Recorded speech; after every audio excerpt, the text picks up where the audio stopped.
আসসালামু আলাইকুম, কেমন আছেন সবাই? আমি barrister Kazi Maruful Alam, advocate, supreme court of Bangladesh. আজকে আমি কথা বলবো সাইবার অপরাধ নিয়ে। এই সাইবার অপরাধ অনেক দিন ধরেই বাংলাদেশে চলে আসছে। আমরা ছোটবেলা থেকে একটি রচনা পড়েছি, সেটি হচ্ছে বিজ্ঞান আশীর্বাদ না অভিশাপ। এই বিজ্ঞানের অভিশাপের একটি অনন্য উদাহরণ হচ্ছে সাইবার ক্রাইম। এবং এই সাইবার ক্রাইমটি বাংলাদেশে বিভিন্ন সময় ধরে প্রচলিত হয়ে থাকলেও বর্তমান সময়ে অত্যন্ত বেড়ে গেছে। এবং এর কারণটা কি, এবং এই অপরাধ দমনের জন্য বা এটার প্রতিকারের জন্য আমরা কি করতে পারি, সেটি হবে আজকের ভিডিওর মূল বিষয়। তো আসুন প্রথমেই জেনে নিই যে সাইবার ক্রাইম বলতে আমরা কি বুঝি। সাইবার ক্রাইম বলতে যদি আমি সোজাভাবে আপনাদের বোঝাতে চাই, তাহলে হচ্ছে ইন্টারনেট বা সাইবার স্পেস ব্যবহার করে যে অপরাধগুলো সংঘটিত হয় সেগুলোকেই সাদামাটা ভাষায় সাইবার ক্রাইম বলে। এখন বাংলাদেশে কোন ধরনের সাইবার ক্রাইমগুলো এখন খুব বেশি হচ্ছে? আপনি যদি আপনাদের বন্ধুবান্ধব বা আত্মীয় স্বজনের সাথে কথা বলে দেখেন, তাহলে দেখবেন যে তারা কোনো না কোনোভাবে কিন্তু এই ধরনের সাইবার অপরাধের শিকার হচ্ছে। এই সাইবার অপরাধের মধ্যে বর্তমানে খুব প্রচলিত হচ্ছে আপনার নামে একটি অশ্লীল বা অবসিন ছবি পোস্ট করা হচ্ছে, এবং এআই এর কারণে এটা অনেক সহজ হয়ে যাচ্ছে। আপনি হয়তো সেই ছবি সম্পর্কে কিছু জানেনই না। অ্যাট দ্য সেম টাইম আমরা দেখেছি সেখানে সাইবার বুলিং হচ্ছে, সাইবার বা ইন্টারনেট মাধ্যম ব্যবহার করে ব্ল্যাকমেলিংয়ের শিকার হচ্ছে। অ্যাট দ্য সেম টাইম আমাদের অ্যাকাউন্টগুলো অনেক সময় হ্যাক হয়ে যাচ্ছে। এই ধরনের অপরাধগুলো কিন্তু খুব সচরাচর হয়ে আসছে আমাদের দেশে। এবং একই সাথে আমরা এটাও দেখেছি যে সাইবার মাধ্যমে হোয়াটসঅ্যাপে অথবা ফেসবুক ব্যবহার করে থ্রেট করা বা ভীতি প্রদর্শন করাও কিন্তু খুব স্বাভাবিক ব্যাপার এখন। কিন্তু এই ঘটনাগুলো কেন ঘটছে বা কেন বাড়ছে? দেখুন, যখন বাংলাদেশে সাইবার অপরাধটা বাড়ছে এবং এটাকে আমরা নিয়ন্ত্রণের চেষ্টা করছি, তখন সবচেয়ে বড় যে চ্যালেঞ্জটা আমরা ফেস করছি বা ল এনফোর্সিং এজেন্সি ফেস করছে, সেটা হচ্ছে অপরাধীকে ট্র্যাক করে বের করা। সাধারণত এই সাইবার অপরাধগুলো এমনভাবে করা হয় বা ভিপিএন ব্যবহার করে করা হয়, বা দেখা যাচ্ছে যে দেশের বাইরে থেকে করা হচ্ছে, যে সেখানে কিন্তু বাংলাদেশ পুলিশের জুরিসডিকশন নেই। সো সেখানে একজন অপরাধীকে খুঁজে বের করা প্রথম একটা চ্যালেঞ্জ হয়ে দাঁড়াচ্ছে। আপনারা জানেন যে বাংলাদেশে বর্তমানে সাইবার নিরাপত্তা আইন 2023 প্রচলিত আছে, এবং এই আইনের অধীনে কিন্তু অনেকগুলো ধারা উপধারা আছে যার মাধ্যমে সাইবার বিভিন্ন ধরনের অপরাধের জন্য শাস্তির ব্যবস্থা আছে। কিন্তু সমস্যা হচ্ছে ওই একটাই, যে আপনি সেই অপরাধীকে খুঁজে বের করবেন কিভাবে। এবং সাইবার অপরাধীরা এখন এত চালাক হয়ে গেছে যে তারা তাদের যে ডিজিটাল ফুটপ্রিন্ট আছে সেটাকে খুব নিরাপদে সেটা কিন্তু ডিজিটাল মাধ্যম থেকে সরিয়ে দিচ্ছে।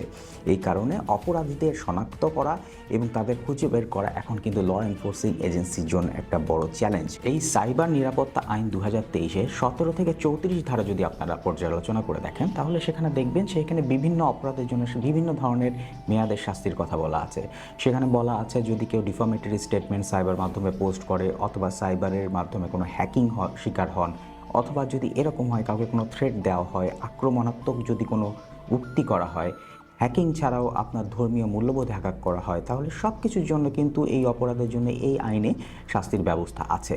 কিন্তু আমাদের দেশে আমরা যতই চেষ্টা করছি সাইবার অপরাধকে নিয়ন্ত্রণ করার জন্য, সেটি কেন জানি আমাদের হাত থেকে পিছলে বেরিয়ে যাচ্ছে। এটির অন্যতম প্রধান কারণ হচ্ছে আমাদের অসচেতনতা। আজকাল আমরা সাইবার মাধ্যমে বা সাইবার স্পেসে আমাদের ব্যক্তিগত তথ্য এত সহজলভ্য করে ফেলেছি যে এগুলো ব্যবহার করে কিন্তু খুব সহজেই অপরাধীরা আমাদের অ্যাকাউন্ট হ্যাকিং থেকে শুরু করে আমাদের ব্যক্তিগত ছবি ইন্টারনেট মাধ্যমে ছড়িয়ে দেওয়া থেকে শুরু করে বিভিন্ন ধরনের অপরাধ সংগঠিত করে যাচ্ছে, এবং আমরা প্রতি মুহূর্তে তার ভুক্তভোগী হচ্ছি। এবং এই সাইবার অপরাধের কিন্তু সবচেয়ে বড় শিকার কারা জানেন? এই সাইবার অপরাধের সবচেয়ে বড় শিকার হচ্ছে বাংলাদেশের নারীরা। আমরা দেখেছি যে তাদের ছবি বিভিন্নভাবে ব্যবহার করে বিভিন্ন সামাজিক মাধ্যমে ছড়িয়ে দেওয়া হয়। বিভিন্ন হোয়াটসঅ্যাপ গ্রুপ হয়েছে, ফেসবুক গ্রুপ হয়েছে, যেখানে সেই ছবিগুলো বিক্রি করা হয়, এবং অনেক সময় তাদের ব্যক্তিগত ছবি তাদের বয়ফ্রেন্ড বা প্রেমিকরা, বা অনেক সময় আমরা এরকম মামলাও পেরেছি যে তাদের হাজব্যান্ডরা যখন ডিভোর্স হয়ে যাচ্ছে সেটি ব্যবহার করছেন। সো আমাদের ব্যক্তিগত তথ্য বা ব্যক্তিগত ছবিগুলো যে আমরা অপরের হাতে এত সহজে তুলে দিচ্ছি, এই চিন্তা ভাবনা বা এই মাইন্ড সেটআপটা কিন্তু চেঞ্জ করতে হবে। আর আমরা কেন জানি খুব সহজে এখন মানুষকে বিশ্বাস করে ফেলি। আগে একজন নারী কিন্তু এত সহজে তার ছবি শেয়ার করতো না, কিন্তু এখন আমরা ইনস্টাগ্রাম বলেন, ফেসবুক বলেন, বা অন্যান্য বিভিন্ন সাইবার মাধ্যমে আমাদের ছবি এত সহজে শেয়ার করছি, এবং সেই ছবিগুলো ব্যবহার করে, আপনারা জানেন এখন এআইয়ের যুগ, এবং এআইয়ের বিভিন্ন ধরনের অ্যাপস এসেছে যেই ছবিগুলোর মাধ্যমে ব্যবহার করে খুব সহজেই সেই ছবি থেকে এরকমও আমরা দেখেছি যে আনড্রেস করার থেকে শুরু করে অন্য একটা ছবির সাথে একসাথে করে অন্য ধরনের ভিডিও বানানো বা আপত্তিকর ভিডিও বানিয়ে ছড়িয়ে দেওয়ার মতো ঘটনা ঘটছে। যদিও আমরা কিছু সচেতনতা দেখছি যে এখন অনেকে প্রোফাইল লক করে রাখেন, কিন্তু তারপরেও এ বিষয়ে আমাদেরকে আরও সচেতন হতে হবে যাতে করে আমাদের ব্যক্তিগত ছবিগুলো ব্যবহার করে কেউ কোনো ধরনের সুবিধা নিতে না পারে। সাইবার নিরাপত্তা আইনের সাথে আরেকটি আইনের কথা চলে আসে, সেটি হচ্ছে পর্নোগ্রাফি নিয়ন্ত্রণ আইন। সাইবার মাধ্যমে যদি কোনো ধরনের পর্নোগ্রাফিক ছবি পোস্ট করা হয়ে থাকে তাহলে অনেকে মনে করেন যেটি সাইবার আইন দিয়ে কভার করা সম্ভব, কিন্তু আমরা কয়েকটি মামলায় দেখেছি আসলে এটি হবে সাইবার আইনে তো মামলা হতেই পারে যে যেখানে ডিফামেটরি স্টেটমেন্ট পোস্ট করা হচ্ছে বা কাউকে ডিফেম করা হচ্ছে, সেখানে সাইবার মাধ্যমে একটি মামলা করতে হবে এবং একই সাথে কিন্তু পর্নোগ্রাফি আইনে আরেকটি মামলা করতে হবে। সো এই ভুলটি আমরা অনেক সময় করে ফেলি যে আমরা পর্নোগ্রাফি আইনে মামলাটা করি না, শুধুমাত্র সাইবার মাধ্যমে যাই বা সাইবার আইনে যাই এবং তখন আমরা দেখতে থাকি যে পর্নোগ্রাফি ম্যাটেরিয়ালস তৈরি, উৎপাদন এবং এগুলো প্রকাশ প্রচারের জন্য যেহেতু সাইবারের সরাসরি ওই ধরনের কোনো ধারা নেই, সেক্ষেত্রে অনেক সময় কিন্তু পর্নোগ্রাফি আইনের যে উপাদানগুলো থাকার পরেও কিন্তু সাইবার কোর্ট সেই মামলাগুলো ওইভাবে কগনিজেন্সে ওই ধারায় নেন না। তো এই কারণে আমরা সবসময় সাজেস্ট করি যদি কখনও এ ধরনের কোনো বিষয় থাকে যে আপনার কোনো আপত্তিকর ছবি, অশ্লীল ছবি বা আপনার ব্যক্তিগত ছবি সমাজ মাধ্যমে ছড়িয়ে দেওয়া হচ্ছে, তাহলে আপনি সাইবার অ্যাক্টেও একটি মামলা করুন এবং সাথে সাথে পর্নোগ্রাফি আইনে আরেকটি মামলা করুন, কারণ আমাদের পর্নোগ্রাফি আইনে কিন্তু পর্নোগ্রাফি উৎপাদন, সংগ্রহ, ধারণ বা সরবরাহ বা আদান প্রদান সব কিছুই কিন্তু একটি অপরাধ এবং সেখানে অপরাধের সাজার মাত্রাটাও কিন্তু বেশি। পর্নোগ্রাফি নিয়ন্ত্রণ আইন 2012-র 8 ধারা যদি আপনারা পড়ে দেখেন তাহলে দেখবেন এখানে পর্নোগ্রাফি উৎপাদন, সরবরাহ অথবা শিশুদের পর্নোগ্রাফিতে ব্যবহার করা এই ধরনের বিভিন্ন অপরাধের জন্য বিভিন্ন মেয়াদের সাজার কথা বলা আছে এবং এই মামলাটি আপনাকে ম্যাজিস্ট্রেট কোর্টে করতে হবে। কিন্তু আপনাকে এটা খেয়াল রাখতে হবে সাইবার আইনে বা সাইবার সিকিউরিটি আইনে যে মামলাগুলো সেগুলোর জন্য কিন্তু আলাদা ট্রাইব্যুনাল আছে বাংলাদেশে। সো আপনাকে একটি মামলা করতে হবে ট্রাইব্যুনালে এবং অপর একটি মামলা করতে হবে পর্নোগ্রাফি নিয়ন্ত্রণ আইনে ম্যাজিস্ট্রেট কোর্টে। এখন আপনার সাথে যদি সাইবার অপরাধ হয় তাহলে আপনি কি করবেন?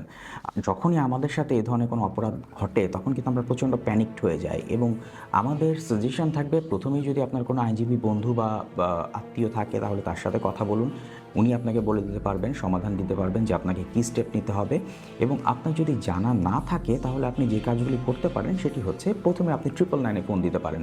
বাংলাদেশের 999 এখন প্রচণ্ড অ্যাক্টিভ, ওখান থেকে আপনি একটি সহায়তা পেতে পারেন বা দিক নির্দেশনা পেতে পারেন যে আপনাকে কোথায় আসলে আইনের আশ্রয় নিতে হবে, অথবা আপনি সংশ্লিষ্ট থানায় গিয়ে একটি জিডি করতে পারেন। এই জিডি মূলেও কিন্তু নন এফআইআর মামলা হয় যেখানে আপনার পরবর্তীতে এই মামলাটি চলে যায় সাইবার ট্রাইব্যুনালে। আরেকটি আপনি জিনিস করতে পারেন, আপনি যদি ওয়েব সার্চ করে দেখেন তাহলে দেখবেন যে আমাদের সিআইডিতে সাইবার সিকিউরিটি একটি ডিপার্টমেন্ট আছে এবং তারা বিভিন্নভাবে সহায়তা করে দিচ্ছে।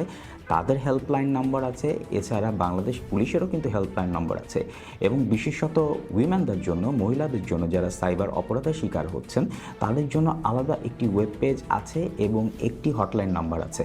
সো আপনারা সেখানে শুধু গুগল সার্চের মাধ্যমে hotline number, cyber security assistance ইত্যাদি সার্চ দিয়ে আপনি দেখলে সেখানে অনেক হটলাইন নাম্বার পাবেন, ফেসবুক পেজ পাবেন যেখানে বাংলাদেশ পুলিশ, সিআইডি ইত্যাদি বিভিন্ন আইনের সংস্থাগুলো আপনাদের সহায়তা করার জন্য প্রস্তুত আছে। এবং আমরা ব্যক্তিগত অভিজ্ঞতা থেকে দেখেছি যে আমাদের অনেক ক্লায়েন্ট এসব জায়গায় সরাসরি ফোন করে সহায়তা পেয়েছেন। সো প্রথম কথা হচ্ছে you have to raise your voice. Cyber অপরাধে যদি আপনি শিকার হন তাহলে চুপ করে বসে থাকবেন না, কারণ যত দ্রুত আপনি পুলিশের কাছে যাবেন তত দ্রুত কিন্তু যে ওয়েবসাইটগুলো ব্যবহার করে আপনার ছবিটি ছড়িয়ে দেওয়া হচ্ছে, আপত্তিকর ভিডিও প্রচার করা হচ্ছে, সেগুলো ব্লক করার একটা সুযোগ কিন্তু চলে আসবে এবং তত দ্রুত কিন্তু পুলিশ আপনাকে সহায়তা করতে পারবেন। আরেকটি জিনিস খেয়াল রাখবেন, যখনই আপনার সাইবার সিকিউরিটি অ্যাক্টে আপনি কোনো মামলা করবেন তখন কিন্তু আপনার ডিভাইসটি পুলিশকে দিতে হবে।